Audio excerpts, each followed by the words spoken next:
what's happening, y'all? Welcome back to the Media Goose channel. It is I, the Media Goose, your friend Ryan. And the goose is loose, baby. I'm coming at you today with another edition of my MCU review. And I'm coming at you today with my favorite movie in the MCU that still holds true today in 2026, regardless of the fact that this is only the 10th installment of the review. Nothing surpasses Guardians 1 for me. I think the only thing that might come close is Guardians 3. And I'm just so excited to talk to you guys about this movie. I really feel like, one, it's shocking how quickly I got through Phase 2. Phase 2 is kind of, with how big phases eventually got, Phase 2 is pretty quick. And I'm ready to watch Age of Ultron next. But this was such an important and risky move by Disney to do Guardians of the Galaxy.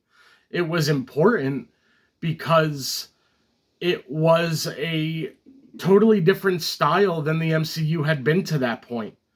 The MCU was incredibly taking away the Thor movie, the first one, because the second one they do kind of ground it on Earth. But most of the MCU is grounded on Earth, in America mostly, until we get to Wakanda eventually. So this movie going into space with characters we never met, that's the risky part of this. I didn't know who the Guardians of the Galaxy were when this movie got announced. A talking raccoon and a tree that only says its own name?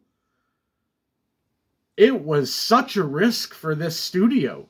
It wasn't Iron Man. It wasn't Captain America. It wasn't taking advantage of all of the goodwill that the Avengers movie gave MCU fans. There were no kind of familiar touch points in this movie. So, in my opinion, this is the second biggest risk in the MCU after casting Robert Downey Jr. And the reason this all works, in my opinion, James Gunn. We obviously know James Gunn now. He's the Kevin Feige of DC. He has his Guardians trilogy. He did his Suicide Squad movie. And of course, he did the incredible Peacemaker series. But his time in the MCU and DCU started here with Guardians. The script of this is damn near flawless. I feel like the script, one, beginning with such an emotionally resonant opening with young Peter Quill. And if you've watched more than a few of my videos, you probably know I lost my mom when I was young. So starting off with a boy losing his mother, it really resonated with me, obviously. And damn near had me crying for the opening scene. And then we cut to the Marvel credits. And it's Peter Quill dancing and singing. And it immediately sets the tone for this movie. And despite the fact that Star-Lord, the lead of this movie, is singing and dancing like a fool, he is still really capable. One of the things I took down on this rewatch, his tech and gadgets are really impressive. He has that mask where it shows him what Morag was like when it was still a thriving planet. That was really cool. He has that piece that pulls the orb out of that kind of protective unit it had been placed in. He has his jet propulsion boots. Star-Lord is kind of a badass. And Chris Pratt as Star-Lord was perfection for casting. It's a role that I would love to play at this point. I think I'd be an awesome Star-Lord, but Chris Pratt knocks this out of the park. Before this, he was really only known for Parks and Rec and being the goofy guy, the lovable chubby guy. And that, of course, resonates with me. And this movie allows him to really show you he's capable of more. In that opening scene, the fun that he has, and when he says, wait, there's another name you might know me by. Star-Lord. Who? And then that actor, I believe I'm sorry if I butcher this pronunciation, Jim Hansu. He played Caliban in the movie of The Tempest that I watched when I got cast as Caliban. He's an incredible actor. He's done so much great work, and he's like a secondary character in this movie. And so I talked about the script and how something I do want to say about the script, it really balances incredibly heartfelt moments and the comedy. And I think something else the script does wonderfully is subverting expectations. The moment where he holds up the orb and he fumbles it, or the moment where Peter saves Gamora and they get sucked onto the Ravager ship, and to me, the moment they're subverting there is them kissing. And maybe Peter had a chance in that moment, but he's such an ass, and he's so, I don't know if arrogant's the right word, but I think it's almost false bravado more than arrogance. But in that moment, he could have maybe kissed Gamora, and instead he's busy tooting his own horn. I just so love this script, and I also love all of the different set pieces and places that we go to. We open up on Earth, and we have this spaceship abduct Peter. In that moment also, the fact that he's yelling "Mom" as he's getting abducted is kind of heartbreaking. I mean, depending on like your religious opinions, there are depictions of the afterlife where it is a large light approaching. So I think it's possible Peter in that moment really thought that was his mom. And it's really heartbreaking. But then from there, we hop around the galaxy. We go to Morag, and Peter has that awesome escape scene. We go to Xandar, a beautiful planet, where we meet the Guardians all together for the first time, where Gamora and Peter are fighting, and there's just an amazing above-head shot of them both laying on the ground, fighting each other side by side. That was excellent. And this fight between Gamora and Peter, and then Rocket and Groot come in. This doesn't feel like a Marvel movie. It feels like Star Wars or Star Trek in a really cool way. And at this point, we've met most of our Guardians. With Rocket and Groot, we immediately understand their dynamic. We immediately get Bradley Cooper as Rocket Raccoon, which is one of the best castings in the MCU. I've heard Star-Lord compared to like a goofy kind of Han Solo. I almost feel like Rocket is more Han Solo than Peter. Like if you combined them, they're Han Solo, but Peter is very goofy, obviously, and Rocket is like a traumatized soldier. Rocket, even that scene when he's just scanning through all the people, it's Bradley Cooper, so of course it's acted well, but just the way you immediately understand Rocket and the way he sees things, the fact that he's a bounty hunter, and him and Groot getting involved in the fight with Gamora and Peter, it's just so much fun. And then they get locked up, and we go to this other amazing set, the Kiln. Well, before we get to the Kiln, we have the Guardians getting booked. And it's John C. Reilly's character and that really funny British actor who does the like deadpan dry thing really well. It's them explaining who these characters are, and it's like the best use of a needed exposition dump that I've seen. This scene is hilarious when he's describing what everybody does and all of their backgrounds, like, and Peter, oh, I'm sorry, I didn't understand how this machine worked. This movie is hilarious in a way that a lot of the Marvel movies after this try to be and fail. And I feel like a lot of movies after Guardians go too far into comedy. And I think Guardians 2 kind of falls into that trap a little bit, but we'll save that for Guardians 2. So then, after that amazing, hilarious booking scene, we arrive at the Kiln, this intergalactic prison And it is such a cool setting. The way we immediately find out that Gamora is responsible for a lot of death around the galaxy and that she's a wanted woman there. And that brings us to Drax. And our Guardians team is now complete as Drax joins the group. And I love everything in the kiln where Drax shows up ready to kill Gamora, and then Peter has to try to connect with Drax, and he starts telling like war stories of hooking up with aliens, and it's hilarious. And that random other prisoner who's there, when he's like, everybody knows what this means, right? And the guy's like, yeah. And then Drax look at him and he's like, no. Just little moments like that.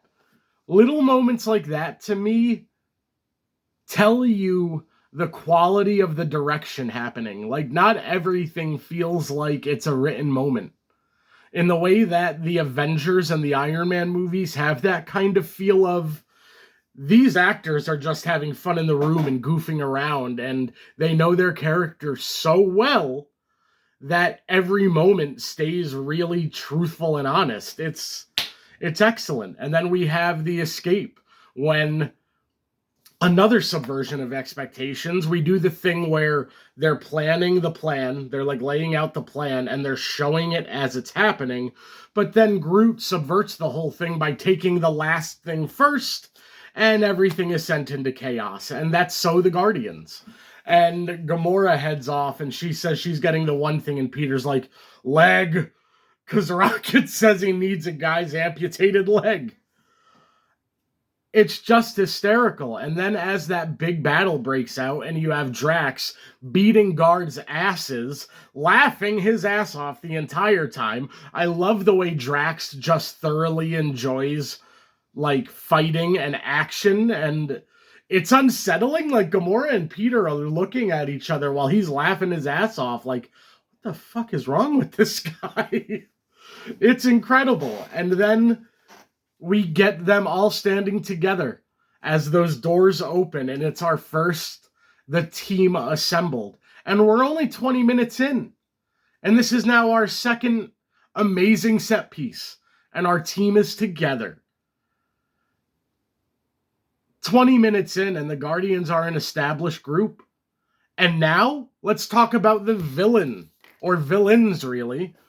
So first off, one of the most underrated, slept on villains in Marvel, Ronan the Accuser.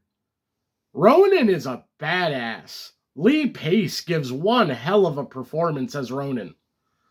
I love everything about this character and the way they connect him to Thanos and to Gamora and Nebula. Because that opening scene with the first time we meet Ronan and he's executing a Xandarian, seeing Nebula and Gamora there, knowing that they're daughters of Thanos, but they're not even there really on his behalf. They're trying to live their own lives, separate of Thanos. I think Nebula is more so still always looking for Thanos' approval, but Gamora, I think, really does want to make a name for herself. And despite the way in later incarnations we hear how Gamora was never... It becomes a thing of Nebula really hated Gamora for no reason. No. Even here, when Ronan is going to give Nebula something to do, Gamora pipes up and is like, really? Her? Let me do it. Because if you mess up this time, Thanos is going to kill you. So Gamora immediately throwing Nebula under the bus, showing that when we find Gamora, she's not the hero we come to know eventually. And I just love the way they connected Ronan and Thanos. It's very much like Loki and Thanos from the Avengers, except Loki has to only speak to the other, who is in this movie. And again, Thanos is trying to have the other talk to Ronan, and Ronan just breaks this fool's neck. And I loved that. Ronan's like, some lackey is not going to talk to me like that. And I love it. It immediately kind of shows Ronan, in my opinion, as a more destructive force than Loki. Like, where Loki is a trickster and a schemer, Ronan is a soldier. And I just love everything about the way they connect Ronan to Thanos and the Xandarian Kree war. Everything about it is just awesome. I absolutely love it.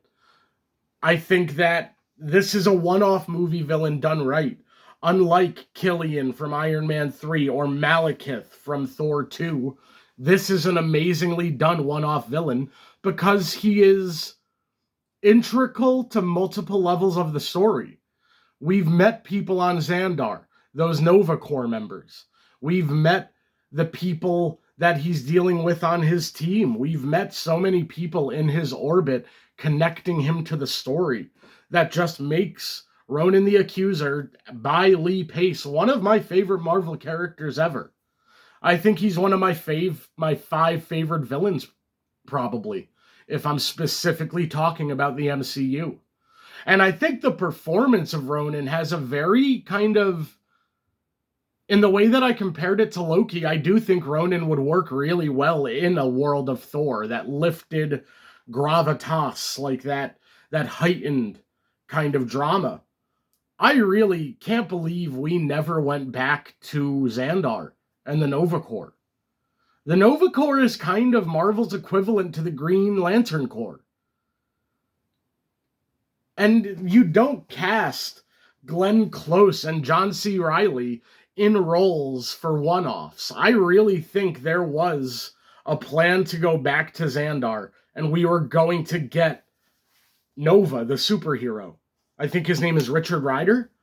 There's been a lot of talk for years that Nova was like in and out of development, and I really wish we went back there. I think it could have been a back in time kind of a thing where we saw the Kree-Xandarian war raging. We saw Ronan, this force of anarchy, not falling into any lines or treaties. There was so much left unmined from Xandar and Nova. And especially the beginning of Infinity War. There was a sequence where Thanos ravaged Xandar to take that stone, and they cut it. That breaks my heart. I would have loved to see, imagine Infinity War beginning, or even if we flashed back to it later, but imagine if it started with a war on Xandar, and you see Xandar falling, and Thanos getting the stone, and then we jump to where he was at the end of Ragnarok, when the ship approached. It's crazy to me that we never went back to Xandar and the Nova Corps, because I think there was so much there. And now I do want to touch on, I've talked about the team, the villains. All of these characters get moments. This isn't like Joss Whedon's Justice League, where he removed chunks of character development from the Flash and from Cyborg. All of these characters get real moments and real heartfelt backstories. Rocket, when he's drunk, I didn't ask to get ripped apart and put back together again. And it's Bradley Cooper, so it's incredible. Drax, getting drunk and calling Ronan and getting his ass whooped. And then taking accountability, apologizing to Rocket and Groot. Groot rewatching this, Groot might be God in Marvel. He might be a godlike character. The way he gives the flower to the little girl, the We Are Groot moment in the incredible final fight at Xandar. Also, I'm gonna stick to the final fight now, but the sequence on Nowhere when Ronan shows up and there's the capsule chase while Batista and Drax and Ronan fight, that was also excellent. And then we're in the final battle and everybody on that ship together. The moment where Rocket shows up with Drax on top of the pod with that giant gun ready to blow them up. The dialogue there when Peter's like, hey, Rocket, we're good. And he's like, oh, Quill, that you? It's just so I don't know, like, I hate using the word grounded because who cares about grounded as like an actor? Go big. But grounded in the sense of like nonchalant, like, oh, Quill, we're good? Cool. It was just so funny to me. And then we get the scene that makes this my favorite Marvel movie ever. The scene of the Guardians coming together. Because it's everybody, nobody has a facade up anymore. Even Peter's really vulnerable. It's like, look, man, Yondu's going to come through that door in a few seconds waiting for my plan, and I got nothing. I got nothing. And all of them coming together in that moment, to me, is better than any other team coming together moment I've ever seen. Rocket says it's impossible, Quill. You're asking us to die. And Quill says, yeah, you're right. I guess I am. But I can't let all those Xandarians die, knowing I could have fought against it. And Gamora stands up and says, I have spent my life surrounded by awful people. It would be an honor to die in the company of friends. Then Drax stands up and says he will fight with his friends so that he can then meet his wife and his daughter, who Ronan took from him. And Groot gets up, and then Rocket. And all of the jokes before this, all of the amazing action sequences and incredible camera work and just amazing filmmaking, this scene supersedes it all. To die among my friends, I will fight beside you and see my wife and daughter again. And then Rocket, now I'm standing. Yeah, you happy? We're all standing up now. Bunch of jackasses standing in a circle. And that's again the self-aware meta nature, but of the writing, not of the characters in like a She-Hulk or Deadpool way. The way of like James Gunn, the writer, knowing fans always pop for like the everybody standing in a circle moment. It's the moment that always got highlighted when talking about the Avengers. And Rocket totally makes fun of it. And then one of the funniest lines in the movie, they got my dick message. I hope it wasn't an unsolicited dick message. But y'all, Guardians of the Galaxy is my favorite Marvel movie ever. Spoiler alert, it doesn't get unseated. 1 and 2, Guardians of the Galaxy, and then Captain America and the Winter Soldier, they never get unseated. Infinity War's amazing. I almost grade the Avengers movies on a curve because, like, yeah, of course the Avengers was great. You had every character. You had everything. This movie had nothing. This movie had every chance to fall on its face, but it didn't. Because of James Gunn and his incredible script, because of this cast, they didn't go with big name stars. The biggest name is probably Bradley Cooper and Vin Diesel, and you never see their faces. Zoe Saldana is a big name, and she's covered in green. There's no safety net for this movie, and it never needed it. Because of the cast, the script, the direction, the action sequences, the set pieces. This movie made me feel like the way everybody says Star Wars and Star Trek movies make them feel. I've never been moved by a Star Wars movie, besides like Revenge of the Sith. And Star Trek, the old movies were like, they were so out of touch by the time I came along and like very dated. This is the space opera of my time. Guardians of the Galaxy is my favorite MCU movie of all time. Thank you guys so much for hanging out with me today. If you're still here, please do me a favor and hit the like button. That's going to help this video get seen by more people. And I know that when I talk about a movie like Guardians or Winter Soldier, these are the videos I want to pop off because of my passion, because of the way I feel so passionately about these scenes, these actors, these performances. So please, guys, hit that like button. Comment down below. Who's your favorite member of the Guardians? I think if I'm being honest, Peter Quill is like, I could step into the MCU and be a perfect Peter Quill tomorrow. But Rocket Raccoon is my favorite Guardian. And by the time we get to Guardians 3, he's basically the leader of this damn thing.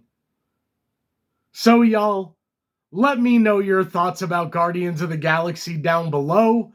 Obviously, this is now my favorite Marvel movie. It's the top of the tier list.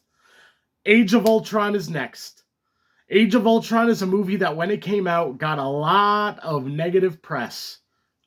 But I love it. I can't wait to rewatch it and talk to you about it. But before that comes... Oh God, don't sneeze. Strawberries. All right, we're good. Before that comes Batman Returns. I'm going to watch the Danny DeVito Batman Returns movie, and that should be up in the next day. Thank you guys for hanging out today. The goose is out. Hey!